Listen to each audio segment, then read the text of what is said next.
मैं छपरा गया था और जो जहरीली शराब कांड से जो प्रभावित परिवार है उनसे मुलाकात की।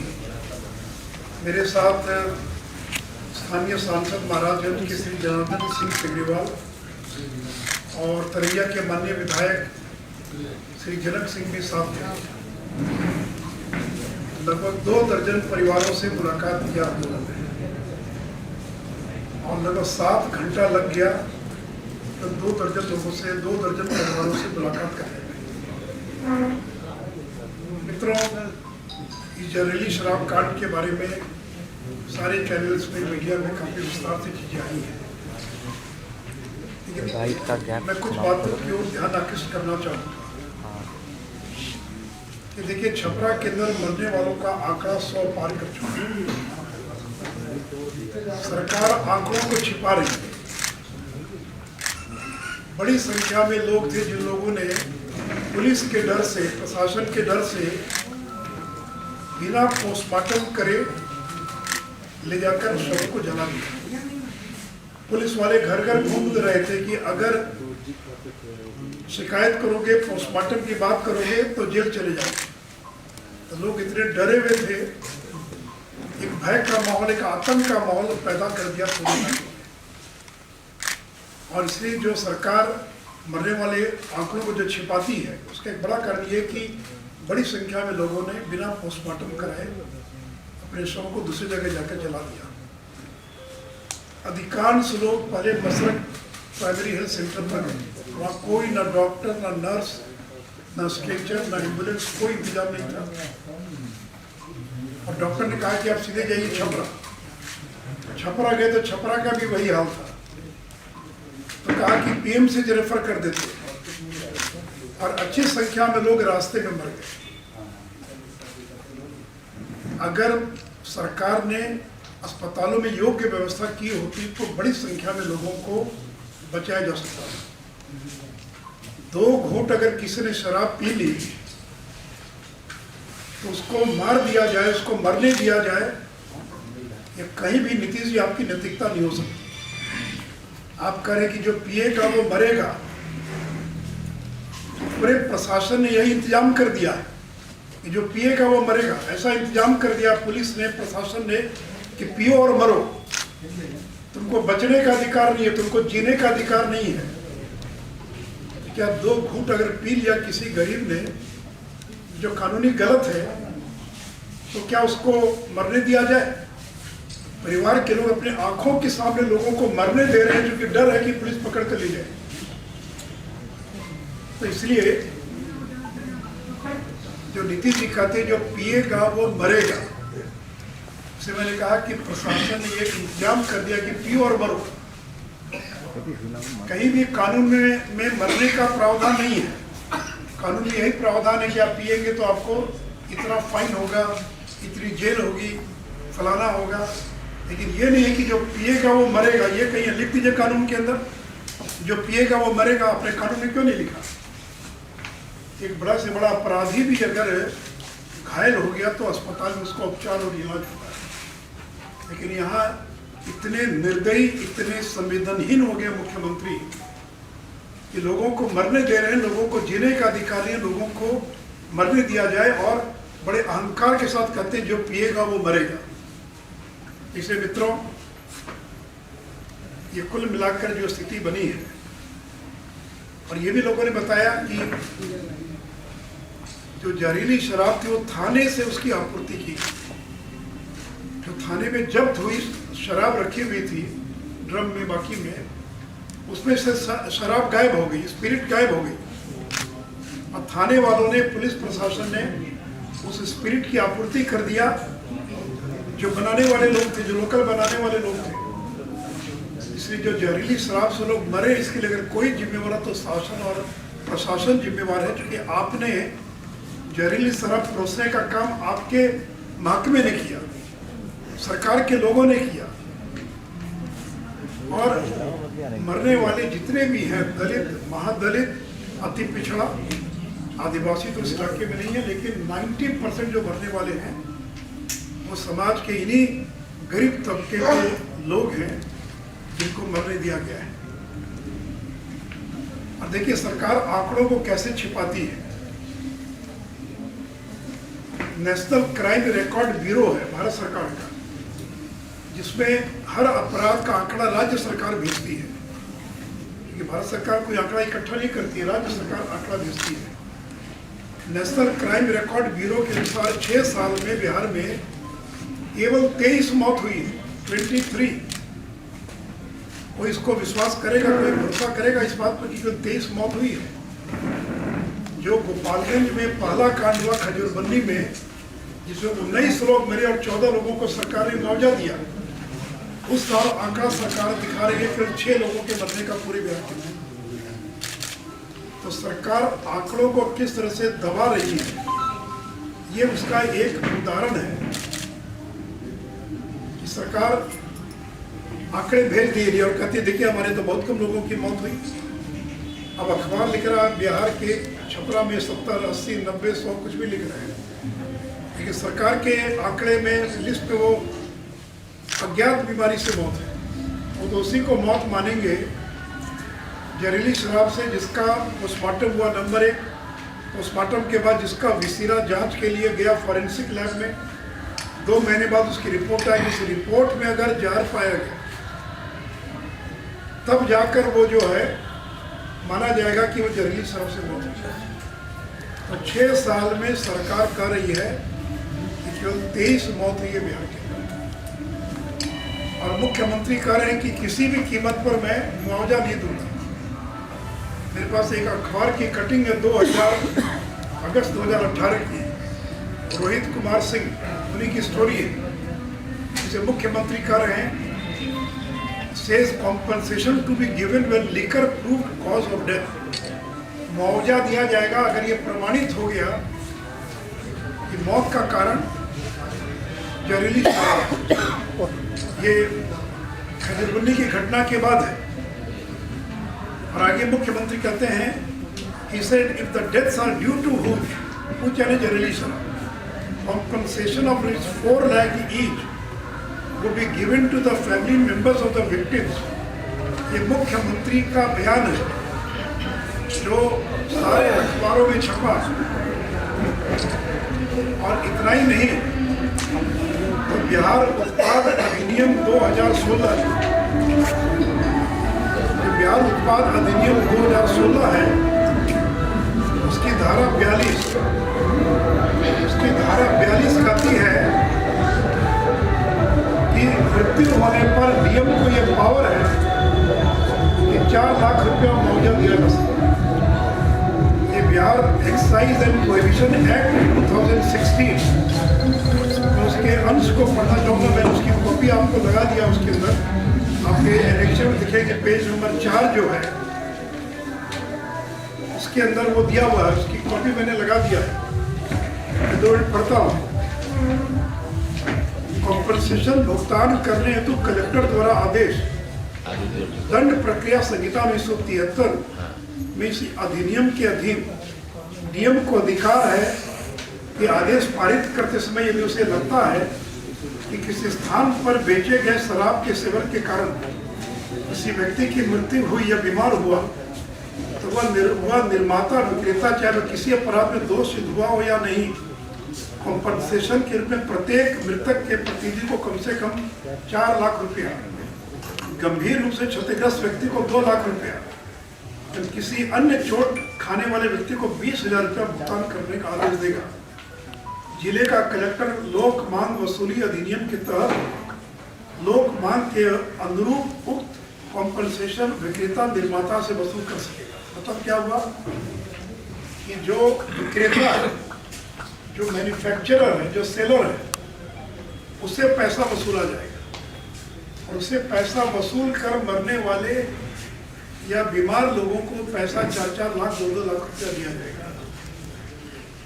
तो सरकार ने गोपालगंज में क्या किया कि पहले 4-4 लाख रुपया दे दिया, क्योंकि वसूलने में समय लगेगा, बाद में उसको वसूल लेंगे, और 4-4 लाख रुपया लोगों को दे दिया।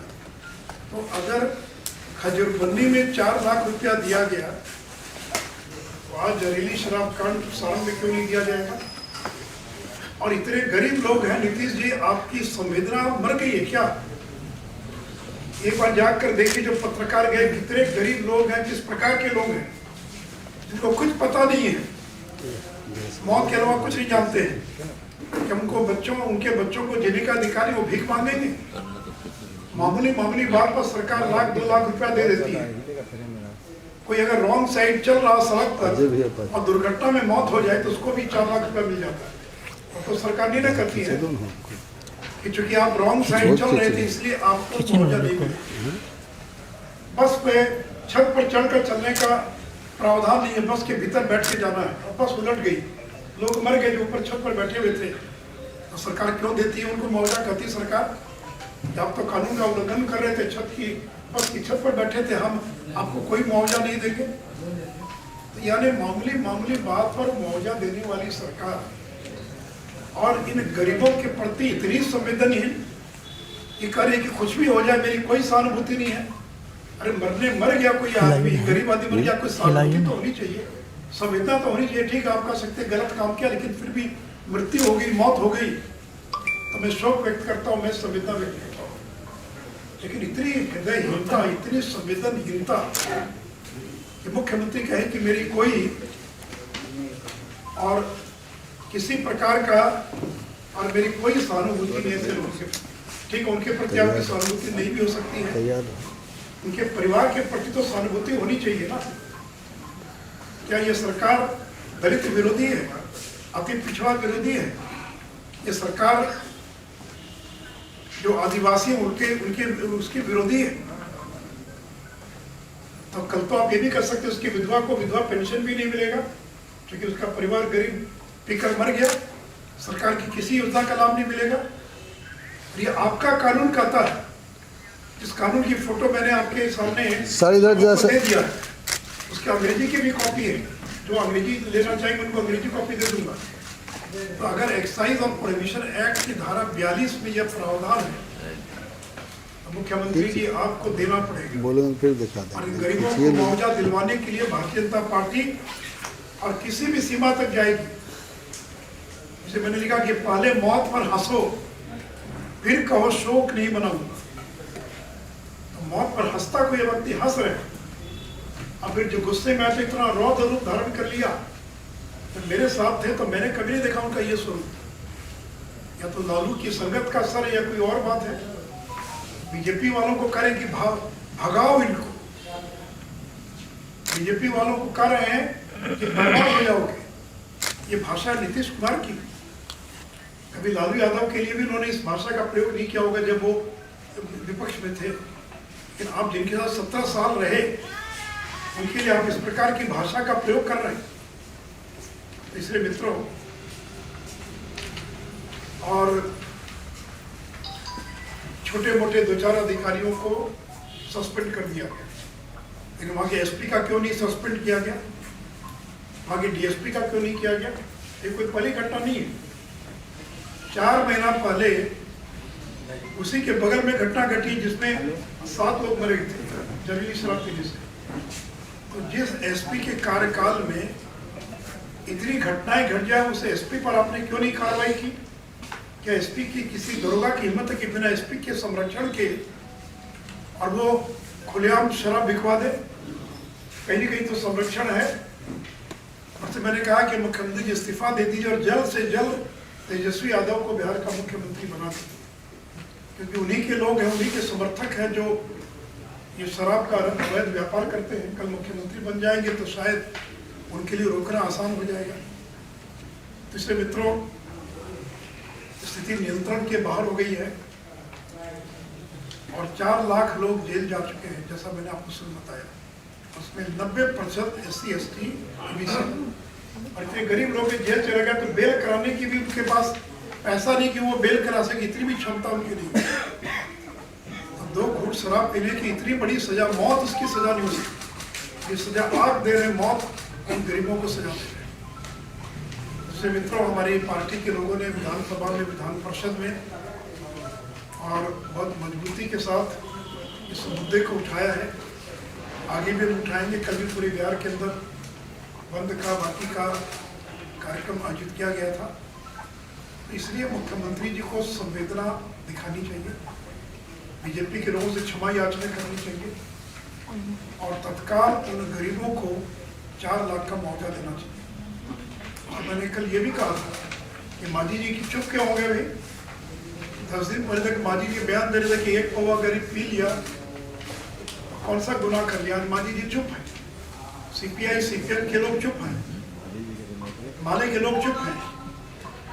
मैं सभी राजनीतिक दलों से अपील करूंगा जिनमें थोड़ी भी संवेदना बची है, हम जो लोग सहयोगी दल हैं महागठबंधन के अंदर, जो भी नीतीश कुमार पर दबाव बनाए, ठीक है आप ही को श्रेय मिल जाए, आपको कोई दिक्कत नहीं, आपको श्रेय मिल जाए, लेकिन उस गरीब को मदद मिलनी चाहिए। मैं तो मांझी जी को कहूँगे बात जाकर आइए, आप तो दलितों के नेता बिहार के, आप क्यों नहीं गए? चिराग पासवान गए, पारस जी गए, आपको भी जाना चाहिए था। क्या जो मरे वो दलित नहीं है? आप नहीं गए वहाँ पर, रोज बयान देते थे शराबबंदी हटाने के पक्ष में। हम तो शराबबंदी हटाने के पक्ष में नहीं है, हम शराबबंदी के पक्ष में। अरे बात और पत्रकारों को बता दें, ये शराबबंदी का जब निर्णय हुआ उस समय भारतीय जनता पार्टी विपक्ष में थी, हम सरकार में नहीं थे, लोग भूल जाते थे, बहुत सारे लोगों को याद नहीं रहता क्या हुआ। और नीतीश जी ने पहले एसके मेमोरियल हॉल के बाद घोषणा कर दिया, बिना पूछे घोषणा किया, अब फिर आए समर्थन मांगने, फिर भी हम लोगों ने साथ दिया, हम तो विपक्ष में थे। तो ऐसा नहीं कि कोई नीतीश जी ने बैठक बुलाई हो, क्या करना चाहिए बताइए, सब लोग सुझाव दीजिए, आपने घोषणा पहले कर दिया, तो लागू करना आपकी जिम्मेवारी है, आप सहयोग करेंगे। हम तो ह्यूमन चेन में भी थे आपके साथ, जबकि विपक्ष में थे तो भी ह्यूमन चेन में थे, हमारी पार्टी ने समर्थन किया, मैं विधान परिषद में था, मैं नेता प्रतिपक्ष था, हम लोगों ने साथ दिया। तो इसको सफल करना ये आपकी जिम्मेवारी है।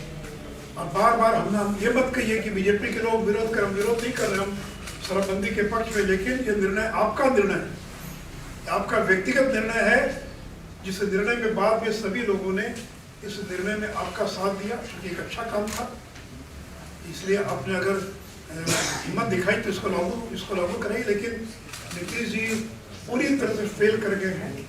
और बिहार में ये, अब कल मैंने पहली बार, चूंकि मैं सुनता था, लेकिन कल मैं जो गांव में गया तो गांव में भी होम डिलीवरी हो रही है, ये मैंने पहली बार अपनी आंखों से देखा। जो मृतक परिवार था वो कह रहा, हमने कैसे वो शराब पहुंच गया जी? तो बोला कि जो बेचने वाला है वो मोबाइल से, जब शराब की खेप आ जाती है तो मोबाइल से वो मैसेज देता है कि शराब आ गई, आप आग ले जा सकते हैं, और फिर अगर आप मैसेज देंगे तो आपके घर भी पहुंचा देंगे। तो गांव में होम डिलीवरी हो रही है, शहर की बात तो छोड़ दीजिए, और बड़े लोग नहीं, एक भी मरने वाला बड़ा आदमी नहीं है, कुछ हो गया 1-2 लोग, सब मरने वाले गरीब लोग। इसलिए मित्रों मैंने बहुत विस्तार से सारी बातों सर एक सवाल है सर, मानवाधिकार की टीम आ रही है, अब आपको महागठबंधन ने, पहले परिचय दीजिए अपना, फिर। मेरा नाम रूपेंद्र श्रीवास्तव हुआ, जी न्यूज़ से हैं, ठीक है। तो आप सर, मानवाधिकार की टीम आ रही है, कांग्रेस ने बोला है, आरजेडी ने और जेडीयू ने, कि मानवाधिकार की टीम को वापस देना चाहिए, सीबीआई ईडी के तरह जो है मानवाधिकार की टीम का केंद्र सरकार दुरुपयोग कर रही है। मुझे नहीं मालूम है, तो ह्यूमन राइट्स कमीशन ये तो स्वायत्त संस्था है, कहाँ जाना नहीं जाना वो तय करती है। मुझे उसके बारे में मैंने अखबार में ही देखा कि वो टीम आ रही है, उसके प्रतिनिधि आ रहे हैं, ये तो ह्यूमन राइट्स कमीशन कोर्ट में जाए और कोर्ट में जाकर कहें कि सब गलत है, ह्यूमन राइट्स कमीशन को नहीं आना चाहिए। अरे लोग मर गए, 100 लोग मर गए, गरीब लोग मर गए, तो ह्यूमन राइट्स कमीशन आकर गलत कर रहा है क्या? इसलिए क्या है नहीं है, वो तो अगर गलत करो तो जाए कोर्ट में जाकर बात। सर उपेंद्र कुशवाहा कह रहे हैं, सर मेरा एक सवाल है कि अभी आपने किसी ने कहा कि बीजेपी की सीट पर जाएगी मुआवजा दिलाने के लिए, तो क्या कोर्ट में जाने की यदि आवश्यकता होगी तो कोर्ट में भी जाएगी, क्योंकि उनका एक्ट कह रहा है देने का। ठीक है कि एक्ट ये कह रहा है कि वसूल कर देंगे, क्योंकि साधारणतः वसूल कर देने में यही होता है कि वसूली में समय लगता है। तो पहले सरकार, जैसे खजूरबंदी में पहले दे दिया था सरकार ने, बाद में 88 लाख रुपया का नोटिस दिया विक्रेताओं को, विक्रेता चले गए कोर्ट में, जो भी तकनीकी कारण होगा कोर्ट से वो रुक गया कि आप वसूल नहीं सकते, जो भी हुआ। तो इसलिए मुआवजा, तो मैं कहा कानून में अगर नहीं भी लिखा, अभी गरीब आदमी मर गया, तो मेरा तो एक ही सवाल है कि मरने वाले इतने गरीब लोग, उनका तो दोष नहीं ना। कोई घर के कंट्रोल में क्या, जो मर्द पिता है, पूरी चीजें पी लेता, बाकी करता, कोई कंट्रोल में है कि पत्नी के कहने पर वो मान जाएगा, वही कमा कर लाता, पत्नी को हिम्मत नहीं बोलने को। और मैंने पूछा, मैंने एक एक परिवार से पूछा कि आपने मना क्यों नहीं किया, तो कहा बाबू कब पी कर आता तो मालूम पड़ता है, और हमारी बात कोई मानता हमारी बात, यानी बेचारी गरीब उस औरत की बात उसका मर्द मानेगा क्या कि तुम मत पियो या बाकी करो। सर शराबबंदी के सर अवनीश सर आप गए थे वहाँ, कई लोगों से आपकी बात भी हुई है, क्या लगता है कौन लोग हैं इन्वॉल्व है इसमें, जहरीली शराब बनाने का काम करते थे? सब लोग का सब देखिए, जितना भी बाजार है, जितना भी पान का गुमटी है, इस प्रकार के और बाजार और गुमटी, ये मेन केंद्र है जो लगा। बाकी कोई थोड़ी मेरे सामने आया बेचने वाला की जो है उसे तो कोई बताता भी नहीं कौन बेचने वाला है, लेकिन बेचने वाले लोकली होंगे ना, कोई यूपी से तो नहीं आए होंगे बेचने। और जो शराब है, और ये क्या बता दें पत्रकारों को जानकारी भी होगी कि जहरीली शराब का मतलब ये नहीं होता है कि उसमें जहर मिला दिया, ऐसा नहीं होता। शराब जो लोकल शराब बनती है, शराब बनाने का, जैसे अगर आप बना रहे हैं, मान लीजिए कोई खाने की चीज, उसमें नमक 1 किलो डाल दीजिए तो जहर हो जाएगा। तो बनाते समय जो प्रक्रिया होनी चाहिए, क्योंकि उनके पास कोई इस प्रकार का यांत्रिक साधन नहीं है, उसमें ज़्यादा बॉयल कर दिया, स्टीम ज़्यादा निकल गई, कोई चीज़ की मात्रा ज़्यादा होगी तो वो शराब जो है जहरीली हो जाती है। सर बीजेपी का कैसे दबाव है? और पीते समय ये पता नहीं चलता कि वो जहरीली है। अगर मालूम पड़े तो अभी थोड़ा सा चखने के बाद छोड़ दे उसको, लेकिन वो पता नहीं चलता उसका असर तो 1 दिन के बाद, 6 घंटे के बाद, 8 घंटे के बाद जब आग की रोशनी कम होने लगती है। मैं भी कल तो यही समझता कि जहरीली शराब का मतलब गलती से कोई चीज़ डाल दिया या तो जहरीली शराब का मतलब वही शराब है, लेकिन उसमें कोई एक चीज़ की मात्रा ज़्यादा हो, और ज़्यादा मात्रा होने के कारण वो शराब जहरीली हो गई और उसको जो पिएगा वो आँख की रोशनी चली जाएगी। और जिन लोगों की आँखों की रोशनी गई या कम हो रही थी, उनको तत्काल अगर इलाज की व्यवस्था होती तो शायद बचाया जा सकता। अरे बात और बता दें, पटना हाईकोर्ट ने एक आदेश पारित किया और जिसमें कहा कि जो जहरीली शराब से प्रभावित जो लोग हैं उनके उपचार के लिए स्टैंडर्ड ऑपरेटिंग प्रोसीजर बनना चाहिए, SOP का। किसी भी इलाज के लिए क्या तरीका होगा, इलाज की क्या प्रक्रिया होगी। कोई कोविड का पेशेंट गया तो एक WHO या भारत सरकार या बिहार सरकार का स्वास्थ्य विभाग उसका गाइडलाइन तैयार करता है कि कोई मरीज अगर आ गया तो उसकी क्या प्रक्रिया होगी उसके इलाज करने की। डॉक्टर को पता ही नहीं है, बोले तो डॉक्टर को पता ही नहीं है क्या SOP है, कैसे इलाज करना। एक रोज तो इस तरह का कोई मरीज आता नहीं है कि वो इलाज कर सकते। ये हाईकोर्ट का आदेश था कि SOP का निर्धारण किया गया। सर आप मुआवजे की बात कर रहे हैं, उपेंद्र कुशवाहा कह रहे हैं कि घर में कोई बम बनाएगा फट जाएगा तो उनको भी मुआवजा देंगे क्या? उपेंद्र कुशवाहा जाकर देख कर रहे हैं, ये बम नहीं बना रहे थे। और जो लोग थे जो मर गए, इतने गरीब लोग, अगर गरीबों के प्रति संवेदना है तब तो दीजिए मुआवजा, और अगर आप दलित और अति पिछड़ा विरोधी हो गए हैं तो मत दीजिए मुआवजा। सर दबाव कैसे बना पाएंगे आप लोग? इतना प्रदर्शन हो गया आप लोगों की तरफ से, प्रदर्शन कर लिया आप लोगों ने, विरोध जता दिया, लेकिन मुख्यमंत्री अभी भी अड़े हुए हैं कि मुआवजा नहीं देंगे। कैसे देंगे मुआवजा? अरे भाई, राजनीति के अंदर अड़ता जो आदमी है ना, इसी मुख्यमंत्री को कितनी बार पलटते हुए देखा कि नहीं देखा। कल मैंने कहा कि जो पलटी मारेगा क्या वो राज करेगा? पलटी मारने वाला राज करेगा? तो पलटने में मुख्यमंत्री को कितना समय लगता है। आज शराबबंदी के पक्ष में, कल विरोध में हो जाएंगे, आज राजद के साथ है, कल बीजेपी के साथ चले गए, फिर वापस आ गए, फिर कहीं चले गए। तो कम से कम अब जो किसी देश की राजनीति में किसी एक व्यक्ति का ट्रैक रिकॉर्ड आया राम गया राम का सर्वाधिक है तो वो मुख्यमंत्री नीतीश कुमार का। सर आपने ये जारी किया सर, इसमें पेज नंबर 2 में आपने लिखा है कि 30,000 करोड़ से ज्यादा राजस्व का नुकसान हुआ। ये सवाल ये है, तो ये राजस्व का जो घाटा हो रहा है, तो क्या आप लोग चाहते हैं कि कुछ कंडीशनल छूट मिले ताकि राजस्व का घाटा न हो? मैंने जो बात की कि एक्साइज डिपार्टमेंट एक बहुत बड़ा माध्यम है रेवेन्यू कर संग्रह का। कॉमर्शियल टैक्सेस सबसे ज़्यादा, वैट GST सबसे ज़्यादा, पेट्रोल पर टैक्स सबसे ज़्यादा, उसके बाद आता है एक्साइज डिपार्टमेंट। तमिलनाडु और कर्नाटक सरकार को 25,000 करोड़ रुपया प्रति वर्ष एक्साइज से आता है। तो बिहार को लगभग 6,000 करोड़ रुपया प्रति वर्ष ये शराब के राजस्व से प्राप्त है। 6 साल का अगर औसत ले तो ज़्यादा ही होगा कि मैंने 30,000 लिखा, तो 1 और 30,000 करोड़ का नुकसान हो रहा बिहार को। दूसरी ओर 4 लाख लोग जेल चले गए और तीसरी ओर 1,000 लोग जहरीली शराब पीकर मर गए। उसके बाद भी आप शराबबंदी को ठीक से लागू नहीं। मेरा संदर्भ ये है कि इसके बावजूद हमने आपका साथ दिया जब मालूम था कि इतने राजस्व की क्षति होगी। तो आज बिहार जैसे गरीब राज्यों को 30,000 करोड़ के राजस्व की क्षति हो रही है, फिर भी आप गुजरात में तो 4 लाख लोग जेल ही न गए, वहाँ भी शराबबंदी है। क्या गुजरात में 4 लाख लोग जेल गए? क्या नहीं गए जेल? वहाँ पर क्या वहाँ पर 1,000 लोग शराबबंदी से मरे? क्या आप आंकड़ा छुपा रहे? तो जहरीली शराब से कहीं भी लोग मर सकते हैं जहाँ शराबबंदी नहीं भी है, क्योंकि फिर मैंने बताया कि शराब बनाने का जो तरीका, उसके कारण ज़्यादा शराब जहरीली हो जाता है।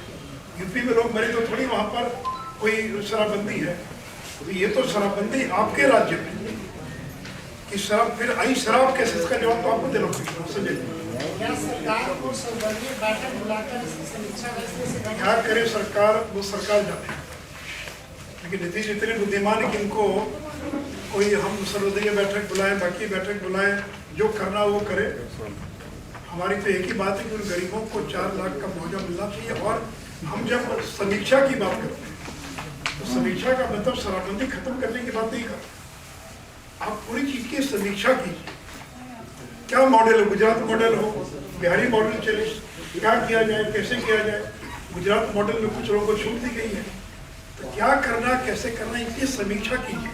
और समीक्षा अगर नहीं किया आपने तो पिछले 6 साल में कितनी बार संशोधन किया एक्ट के अंदर? आपने कानून को शिथिल किया कि नहीं किया? परिसर एक बोतल शराब भी अगर परिसर में पाई जाएगी तो उसको जेल जाना पड़ेगा। तो आपने धीरे धीरे प्रावधानों को शिथिल किया। तो राजनीति में कोई चीज अटूट थोड़ी होती है। मैंने एक बार फैसला ले लिया तो चाहे जो हो जाए मर जाए, लेकिन मैं इसे बदलूंगा नहीं। आपने कितने बार बदले अभी?